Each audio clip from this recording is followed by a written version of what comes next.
ꯑꯍꯥꯟꯕꯃꯛꯇꯗ ꯃꯅꯤꯄꯨꯔꯤ ꯄꯨꯀꯩꯂꯦꯟꯀꯩꯒꯤ ꯃꯥꯏꯀꯩꯗꯒꯤ ꯃꯌꯥꯝ ꯄꯨꯝꯅꯃꯛꯄꯨ ꯇꯔꯥꯝꯅ ꯑꯣꯛꯆꯔꯤ꯫ ꯃꯌꯥꯝꯒꯤꯗꯃꯛꯇ ꯉꯁꯤꯗꯤ ꯑꯅꯧꯕ ꯋꯥꯔꯤ ꯑꯃ ꯄꯨꯗꯨꯅ ꯂꯥꯛꯆꯔꯤ꯫ ꯋꯥꯔꯤ ꯑꯁꯤꯒꯤ ꯃꯃꯤꯡꯅ ꯂꯩꯔꯣꯏ ꯅꯨꯃꯤꯠ꯫ ꯋꯥꯔꯤ ꯑꯁꯤꯕꯨ ꯏꯕꯤꯔꯛꯄ ꯃꯍꯦꯡꯕꯝ ꯄ꯭ꯔꯤꯌꯥꯡꯀꯥ, ꯂꯩꯐꯝꯅ ꯄꯣꯠꯁꯪꯕꯝ ꯈꯨꯜꯂꯦꯟꯗꯒꯤꯅꯤ꯫ ꯃꯌꯥꯝ ꯄꯨꯝꯅꯃꯛꯅ ꯋꯥꯔꯤ ꯑꯁꯤꯕꯨ ꯇꯥꯕꯤꯅꯕ ꯍꯥꯏꯗꯨꯅ ꯅꯤꯡꯁꯤꯡꯖꯔꯤ꯫ ꯋꯥꯔꯤ ꯑꯁꯤ ꯅꯨꯡꯉꯥꯏ ꯑꯃꯗꯤ ꯅꯨꯡꯉꯥꯏꯇꯦ ꯍꯥꯏꯕ ꯑꯗꯨ ꯃꯌꯥꯝ ꯄꯨꯝꯅꯃꯛꯅ ꯀꯃꯦꯟꯗ ꯏꯁꯥꯒꯤ ꯑꯣꯏꯕ ꯑꯣꯄꯤꯅꯤꯌꯟ ꯑꯃꯃꯝ ꯐꯣꯡꯗꯣꯛꯄꯤꯔꯝꯃꯨ, ꯑꯃꯗꯤ ꯃꯅꯤꯄꯨꯔꯤ ꯄꯨꯀꯩꯂꯦꯟꯀꯩ ꯍꯥꯏꯔꯤꯕ ꯆꯦꯅꯦꯜ ꯑꯁꯤꯕꯨꯁꯨ ꯃꯌꯥꯝ ꯄꯨꯝꯅꯃꯛꯅ ꯁꯄꯣꯔꯠ ꯇꯧꯕꯤꯌꯨ ꯍꯥꯏꯅ ꯅꯤꯡꯁꯤꯡꯖꯔꯤ꯫ ꯏꯃꯨꯡ ꯑꯃꯗ ꯃꯈꯣꯏ ꯑꯍꯨꯝ ꯂꯩꯔꯝꯃꯤ꯫ ꯃꯃꯥꯆꯧꯕꯤ, ꯃꯆꯥꯅꯨꯄꯥ ꯍꯤꯌꯥꯏ, ꯃꯆꯥꯅꯨꯄꯤ ꯂꯩꯅꯥ꯫ ꯃꯇꯝ ꯑꯁꯤ ꯃꯈꯣꯏ ꯈꯨꯜꯒꯤ ꯂꯥꯏ ꯍꯔꯥꯎꯕ ꯃꯇꯝꯅꯤ꯫ ꯂꯩꯔꯣꯏ ꯅꯨꯃꯤꯠꯇ ꯃꯈꯣꯏ ꯃꯃꯥ ꯃꯆꯥ ꯑꯍꯨꯝꯗꯨ ꯂꯥꯏ ꯍꯔꯥꯎꯕ ꯌꯦꯡꯕ ꯆꯠꯂꯝꯃꯤ꯫ ꯂꯥꯏ ꯍꯔꯥꯎꯕ ꯌꯦꯡꯂꯤꯉꯩ ꯃꯅꯨꯡꯗ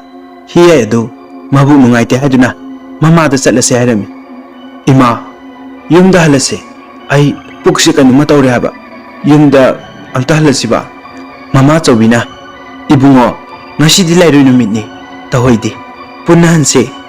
ꯑꯗꯨꯕꯨ ꯍꯤꯌꯥꯏꯅ ꯊꯧꯁꯥꯗꯕ ꯃꯇꯧ ꯎꯠꯇꯨꯅ, "ꯏꯃꯥ, ꯀꯔꯤꯁꯨ ꯇꯧꯔꯣꯏꯕ, ꯑꯩ ꯍꯥꯟꯅ ꯍꯜꯂꯝꯃꯒꯦꯀꯣ."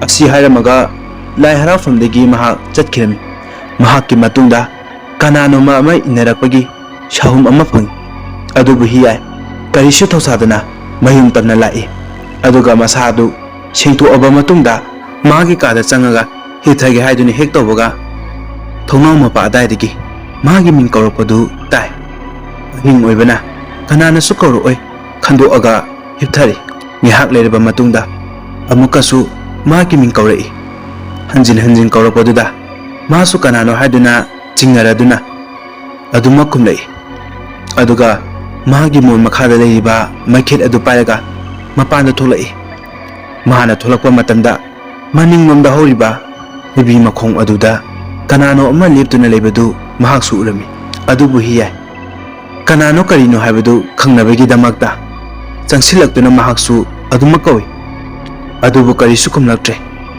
ꯈꯨꯝꯂꯛꯇꯕꯗꯨꯗ ꯑꯃꯨꯛꯀꯁꯨ ꯍꯟꯖꯤꯟ ꯍꯟꯖꯤꯟ ꯀꯧꯏ꯫ ꯑꯃꯨꯛꯀꯁꯨ ꯈꯨꯝꯂꯛꯇ꯭ꯔꯦ꯫ ꯆꯤꯡꯅꯔꯗꯨꯅ ꯃꯈꯨꯠꯇ ꯄꯥꯏꯔꯤꯕ ꯃꯩꯈꯦꯠ ꯑꯗꯨ ꯈꯦꯠꯂꯒ ꯆꯪꯁꯤꯟꯗꯨꯅ ꯑꯗꯨꯃꯛ ꯂꯦꯞꯂꯤꯕ ꯁꯛꯇꯝ ꯑꯗꯨꯕꯨ ꯌꯦꯡꯉꯤ꯫ ꯑꯗꯨꯕꯨ ꯁꯛꯇꯝ ꯑꯗꯨꯃꯛꯇꯤ ꯃꯩꯉꯥꯟ ꯑꯗꯨ ꯎꯕꯗ ꯃꯥꯡꯈꯤꯔꯝꯃꯤ꯫ ꯃꯑꯣꯡꯁꯤꯡ ꯑꯗꯨ ꯎꯕꯗ ꯍꯤꯌꯥꯏ ꯃꯁꯥꯗꯨ ꯍꯩꯅꯗꯕ ꯑꯃꯗꯤ ꯑꯀꯤꯕ ꯐꯥꯎꯕꯗꯒꯤ ꯄꯥꯏꯔꯝꯂꯤꯕ ꯃꯩꯈꯦꯠ ꯑꯗꯨ ꯃꯈꯨꯠꯇꯒꯤ ꯊꯥꯗꯔꯝꯃꯒ ꯃꯥꯒꯤ ꯀꯥ ꯇꯝꯅ ꯀꯟꯅ ꯆꯦꯟꯁꯤꯜꯂꯛꯏ꯫ ꯑꯁꯨꯝꯊꯨ ꯎꯇꯝꯃꯝꯕꯅ ꯃꯈꯣꯏꯒꯤ ꯃꯅꯤꯡꯊꯣꯡꯒꯤ ꯊꯣꯡꯖꯤꯟ ꯃꯄꯥꯜꯗ ꯇꯨꯁꯤꯜꯂꯝꯃꯤ꯫ ꯃꯇꯥꯡ ꯑꯁꯤꯗ ꯐꯠꯇꯕ ꯊꯋꯥꯏ ꯑꯗꯨ ꯍꯤꯌꯥꯏꯒꯤ ꯍꯛꯆꯥꯡꯗ ꯆꯪꯈꯤ꯫ ꯃꯍꯥꯛ ꯋꯥꯈꯜ ꯇꯥꯈꯤꯗ꯭ꯔꯦ꯫ ꯑꯗꯨꯕꯨ ꯃꯥꯅ ꯋꯥꯈꯜ ꯇꯥꯔꯛꯄꯗ ꯃꯃꯥꯒ ꯃꯆꯜꯒꯅ ꯃꯥꯒꯤ ꯐꯃꯨꯡ ꯅꯥꯀꯜꯗ ꯐꯝꯗꯨꯅ ꯂꯩꯔꯝꯃꯤ꯫ ꯃꯍꯥꯛꯇꯤ ꯑꯍꯤꯡꯗ ꯊꯣꯛꯈꯤꯕ ꯊꯧꯗꯣꯛꯁꯤꯡ ꯑꯗꯨ ꯀꯔꯤꯁꯨ ꯅꯤꯡꯁꯤꯡꯕ ꯊꯣꯛꯇ꯭ꯔꯦ꯫ ꯂꯩꯔꯝꯃꯤꯕ ꯃꯑꯣꯡ ꯑꯗꯨꯗ ꯃꯃꯥꯗ ꯀꯩꯗꯧꯔꯒꯦ ꯍꯥꯏꯅ ꯍꯪꯉꯤ꯫ ꯍꯪꯅ ꯀꯅꯥꯅꯣꯝꯃꯅ ꯀꯧꯔꯛꯄꯒꯤ ꯈꯣꯟꯖꯦꯜ, ꯃꯥꯅ ꯀꯧꯕꯗ ꯈꯨꯝꯂꯛꯈꯤꯗꯕ, ꯀꯤꯗꯨꯅ ꯆꯦꯟꯁꯤꯜꯂꯛꯄꯗ ꯇꯨꯈꯤꯕꯁꯤꯡ ꯑꯗꯨ ꯅꯤꯡꯁꯤꯡꯂꯛꯇꯨꯅ ꯃꯃꯥꯗ ꯑꯁꯨꯝꯅ ꯍꯥꯏ, "ꯏꯃꯥ, ꯑꯩ ꯉꯔꯥꯡ ꯃꯅꯤꯡꯗ ꯇꯨꯁꯤꯟꯈꯤꯕꯅꯤ꯫ ꯑꯗꯨꯗꯒꯤ ꯑꯩ ꯒ꯭ꯌꯥꯟ ꯇꯥꯈꯤꯗ꯭ꯔꯦ꯫ ꯏꯃꯥ, ꯑꯩ ꯀꯩꯗꯧꯔꯒ ꯂꯩꯔꯝꯒꯦ?" ꯑꯗꯨꯗꯒꯤ ꯃꯃꯥꯗꯨꯅ, "ꯏꯕꯨꯡꯉꯣ, ꯉꯔꯥꯡ ꯑꯍꯤꯡꯗꯣ ꯅꯆꯟꯒ ꯑꯩꯒ ꯊꯦꯡꯅ ꯍꯜꯂꯛꯏ꯫ ꯅꯪꯗꯤ ꯇꯨꯝꯂꯕ꯭ꯔꯥ ꯍꯥꯏꯅ ꯌꯦꯡꯕꯗ ꯅꯪꯗꯤ ꯂꯩꯔꯝꯗ꯭ꯔꯦ꯫ ꯀꯗꯥꯏꯗ ꯆꯠꯈ꯭ꯔꯕꯅꯣ ꯍꯥꯏꯅ ꯊꯤꯔꯛꯄꯅꯤ꯫ ꯑꯗꯨꯕꯨ ꯅꯪꯗꯤ ꯃꯅꯤꯡꯁꯤꯗ ꯒ꯭ꯌꯥꯟ ꯃꯥꯡꯗꯨꯅ ꯑꯗꯨꯃꯛ ꯂꯩꯔꯝꯃꯤ꯫ ꯑꯗꯨꯗꯒꯤꯗꯤ ꯅꯆꯟꯒ ꯑꯩꯒꯅ ꯅꯪꯒꯤ ꯀꯥꯗ ꯄꯨꯁꯤꯟꯕꯤꯔꯒ ꯅꯪꯕꯨ ꯍꯤꯞꯍꯜꯂꯤꯕꯅꯤ꯫ ꯃꯥꯏꯕ ꯀꯧꯗꯨꯅ ꯌꯦꯡꯒꯗꯕꯗꯨꯁꯨ ꯑꯍꯤꯡ ꯑꯣꯏꯕꯅ ꯅꯣꯡꯉꯥꯟꯕ ꯉꯥꯏꯔꯤꯕꯅꯤ." ꯋꯥꯔꯤ ꯈꯔ ꯁꯥꯟꯅꯔꯕ ꯃꯇꯨꯡꯗ ꯃꯃꯥꯒ ꯃꯆꯜꯒꯁꯨ ꯀꯥꯗꯨꯗꯒꯤ ꯊꯣꯛꯈꯤ꯫ ꯑꯗꯨꯕꯨ ꯍꯤꯌꯥꯏ ꯒ꯭ꯌꯥꯟ ꯂꯥꯛꯂꯦ ꯍꯥꯏꯖꯔꯕꯁꯨ ꯃꯥꯒꯤ ꯃꯁꯥꯗꯗꯤ ꯐꯠꯇꯕ ꯊꯋꯥꯏ ꯑꯗꯨ ꯑꯗꯨꯃꯛ ꯂꯣꯏꯅꯗꯨꯅ ꯂꯩꯔꯤꯕꯅꯤ꯫ ꯃꯔꯝ ꯑꯁꯤꯅ ꯍꯤꯌꯥꯏꯕꯨ ꯊꯋꯥꯏ ꯐꯠꯇꯕ ꯑꯗꯨꯅ ꯇꯔꯪ ꯃꯔꯪ ꯑꯃꯗ ꯂꯩꯍꯜꯂꯝꯂꯤꯕꯅꯤ꯫ ꯃꯤꯅ ꯀꯧꯕꯗꯁꯨ ꯈꯨꯝꯕꯣꯏ ꯈꯨꯝꯗꯕꯣꯏ ꯇꯧꯏ꯫ ꯑꯗꯨꯒ ꯀꯨꯆꯨ ꯀꯨꯃꯦꯟꯁꯨ ꯏꯃꯛ ꯃꯛꯁꯤꯜꯂꯤ꯫ ꯃꯁꯥ ꯌꯥꯝꯅ ꯅꯨꯡꯉꯥꯏꯇꯕ ꯑꯃꯒꯤ ꯁꯛꯇꯝꯗꯅꯤ ꯃꯍꯥꯛꯅ ꯑꯗꯨꯃꯛ ꯂꯩꯔꯤꯕꯗꯨ꯫ ꯑꯗꯨꯕꯨ ꯃꯃꯥꯅꯗꯤ ꯍꯤꯌꯥꯏꯒꯤ ꯃꯇꯧ ꯑꯁꯤ ꯉꯔꯥꯡ ꯒ꯭ꯌꯥꯟ ꯃꯥꯡꯗꯨꯅ ꯂꯩꯔꯝꯕꯗꯨꯒꯤꯅꯤ ꯍꯥꯏꯅ ꯏꯆꯝ ꯆꯝꯅ ꯑꯗꯨꯃꯛ ꯈꯟꯗꯣꯛꯏ꯫ ꯃꯇꯝꯗꯤ ꯂꯦꯞꯄꯨ ꯌꯥꯗꯕꯅ ꯅꯨꯃꯤꯗꯥꯡꯒꯤ ꯃꯇꯝ ꯑꯣꯏꯔꯛꯂꯦ꯫ ꯆꯥꯛ ꯏꯁꯤꯡ ꯆꯥꯅꯕ ꯂꯣꯏꯔꯕ ꯃꯇꯨꯡꯗ ꯃꯥꯒꯤ ꯀꯥꯗ ꯆꯪꯅꯈ꯭ꯔꯦ꯫ Hiyaisu tumthakre. Ahingi pung baro sabsana taba matamda hiyai mikap tholai. Aduga mapalda tholai. Thawong sing asi hiyai na tawba amata nate. Mangonda yawiba phatraba thawai adunani. Mamagi mamangdasu masagi awaba taraba saktam asi urami. Mikap tholakpada masagi kada changubada hiyai lerandre. Mama pakhatpadagi machanupi adusu tumba haudoaga mayamba leite haiduna koiti thiba hore. Phana kuina thiraba matung saina khangbagi khonjelda ima haina korokpa tai. Khonjel adugi maikayda yengna sangsilakpada haibi makong aduda hiyai akiba saktam amada leirami. Maduda mamaduna machanupi adu awang leikaigi khura tenbadu kauruso haina thaki.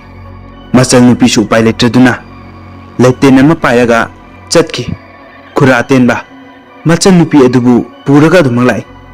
Mayum yoraba matamdadi mamana machabu senaduna leiba adu ure.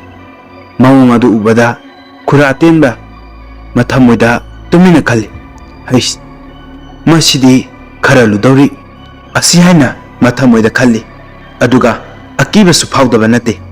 Mahakna thawtongnaba haiduna posai sing adu hek puthorakpaga hiyaina khura tenbigi mamangda yamna akiba saktamda loinena chensilai. Aduga anikpa khonjelda nang kaigi la ino na thawai mangnindrabadi yana thuna hanko asi hayammi. Numit adugi oinadi amaiba khura tenmana lai khurumamaga hiyaida changiba thawai adubu tanthoami. Hiyai gya lakraba matung khura tenmana mayumda halamdaida hiyaigi mamada ngasigidi thawai asi lakthoabani. Mangonda changiba thawai asi afaba thawaidi nate. Aduna hiyaibu mathawai launaba haiduna thawai aduna changaga hiyaibu sanarakpani. Phattaba thawai asina ngamdanaba haiduna hiyaibu nakhoi mayamna kupna sinauko. Mabu mathanda thadokanu asi hairamaga amaiba khura tenbadu thokige haiduna tawi. Hiyaigi mamanaba Ronex, Biekar, Dipu, Naucha, Yekhomba makhoi manga asigi marakta hiyaiga khwaidagi luna tinabadi Ronex ni. Ronex hiyaigi mayumda laklami. Ronex na hiyai hoigi yumda lakpada hiyai adu yamna phibam sukna leirami. Hiyaigi mamanasu wari sing adu amata chithadana Ronex ta lirami. Aduga amaiba khura tenmana haiba hiyai businau haibudusu hairami. Wari sing asi taraba matungda Ronex na magi mamanaba Biekar, Dipu, Naucha amadi Yekhomba pau tamlami. Aduga makhoi pulap haunaraga hiyai businaba lai. Numidang taraklabada panagum hiyai bu thawai phattaba aduna kauthoknaba haiduna honarai. Hiyai gi masa adu thawai phattaba aduna ngamkhrabani. Aduna mahaksu thoknaba haiduna kanna honaje. Mamanaba sing aduna mabu thokhidanaba haiduna kanna sine. Hiyai adu thokpa ngamkide. Aduga asi haraga mamanaba singduda onsilaga aibu mana kore. Ai thoke haina kanna kanna laurei. Ngihak lauraba matungda hiyai tumina amu laikre. Aduga hiyai du waman kibana tumtharei. Mayamsu ahing tingjilakpana loinamak tumthanari. Asumna nu ngalakpadadi amaiba tenmadu sibegi pau tarakki. Kamdawna sibanu haibasu hongnarei. Ahingda manglaknaduna sibani hainarakki.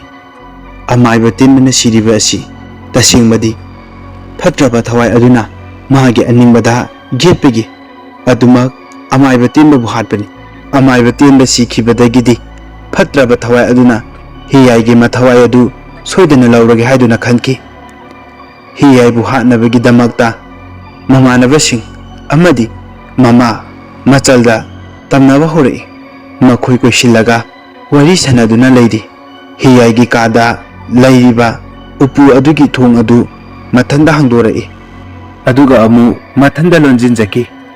Ngihak leiraga amu upu adu mathanda kanna nomai. Karino haiduna makhoi masen amaga yengnaduna adumaklei. Marak asida makhoi singi marakta Ronex ta thawai phattaba adu changjinkre. Leiriba atei sing adudi Ronix thawai adu changi haiba khangde. Ronix tumina karisu ngangdana famduna adumang lay. Marak asida hiyai mapal thokninga hairei. Mathanda thadokpadi yadabanina Ronix ta maga tu uhaina hairei. Masi punamak asi thawai aduna hiyai bu mapanda puthokpa yanaba haiduna sillibani. Makhoi ani mapanda thokre. Phana kuina changlakte adubu changmalaktabadagidi kaidawrabano haina makhoi yengba tholai. Adubu Ronix ta aduna leirami. Aduga hiyai di leiramdre. Hiyai leiramdabadudadi Ronix pu manungda pusilamaga hiyai thiba thorai. Ronix gyan tarakpada hiyai gi mamana mabu sauna ngangi. Karigi damak masabu karigi mathanda thadokibano haina adubu Ronix ti kari thokibano haiba amata ningchingma ngamdre. Hiyai gi mamana mangona ngangliba asidi mahaksu yamna nungaijaramde. Asomdasu hiyai bu kanna thiri adubu phangba kawbadi adumak leite. Adubu ahin chupa thibada phangdraba hiyai makhoina halakpada haibi makhong aduda taraga leirami. Hiyai gi imungda thokliba thodok asi leikai pumba khangle. Leikai adugi ahal amana amaiba nungsaba kawba ahiba ama lei haiduna hiyai gi mamada tamlami. Aduga leikai adugi mi khara thaduna amaiba nungsababu kawba chatlami. Numit adudadi amaiba adu mahakki thabak achinba ama leibana laklamde. Hayeng phawbadi hiyai bu sino hayeng soidana mahak lakke hairei. Amaiba kawba chakkiba miyoising adusu hala aduna hiyai gi mamada paw tamlami. Amaiba adu hayeng lakani haina ayun nungthil naidana hiyai bu angawbagum. Asumna ayun nungthil naidana hiyai adu angawbagum mana kawre aibu kawre haiduna chengi hekta tawi. Mayam changduna senabana ma chen mangamkhide. Numidang tasilai leikai gi mi kharasu makhoibu senaduna lei. Hiyai shu mamaga tumin hale. Ahing matam oirakpada hiyai bu kokthoknaba haiduna honarei. Makhoi kagi thong adugi mapalda mi amana lepaga lao haina makhut khatuna hiyai da kawrei. Hiyai thoke haiduna hagot ki tawbada mamana kaidanu ibungo haini hekta khamlei. Maduda hiyai na ima asida mahana ebu kawduna leire. Asi hairei mamana icha thokpa yaroye. Asi haraga mamagi phanek aduna mu masagi haksangda konsinduna hipthali. Mamagi phanina konsilaba matungdagidi hiyai nungaina tungkare nonga lakde. Amaiba nungsabasu hiyai hoigi mayumda laklami.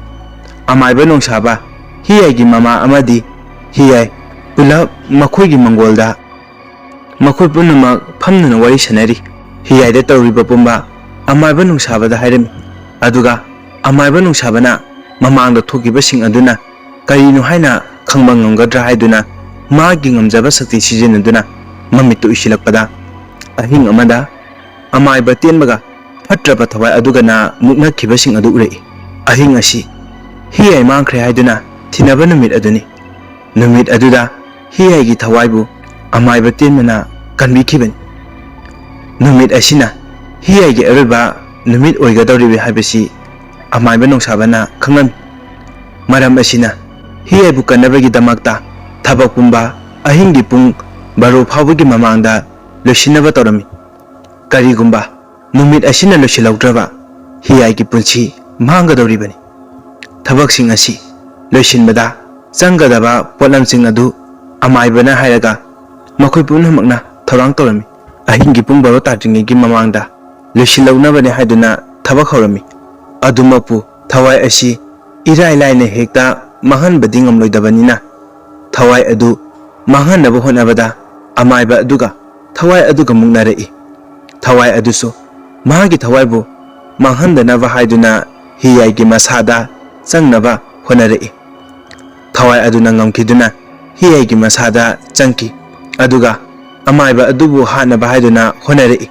Nakan anakpada lairamba lai khurumbagini haiduna po langbada changkiba thang adu paikhatuna amaibagi manaktana changsilaktuna amaiba aduda thinge tawrami. Mayam changduna phabada laibak thibana Ronix oina thilami mayam changduna hiyaibu phaduna thamlami aduga amaiba aduna lai khurumba loiraga thawai adubu lokthokduna lairiba chafu amada amu hapchilaga makhum khumjinduna thamkre thawai phattaba yariba chafu adu phumjillunaba haduna amaiba amadi lairamiba mi khara aduna hiyai hoigi mamangda lairiba ching aduda laklami aduga chafu adu phumjilami matang asida lairoi numit hairiba wari asi loisinjari mathang tabada nungai nungai raba wari mayam gi damakta adumak puduna laksake haiduna matang asidagi mayam pumnamakpu kaina ya thangni jari।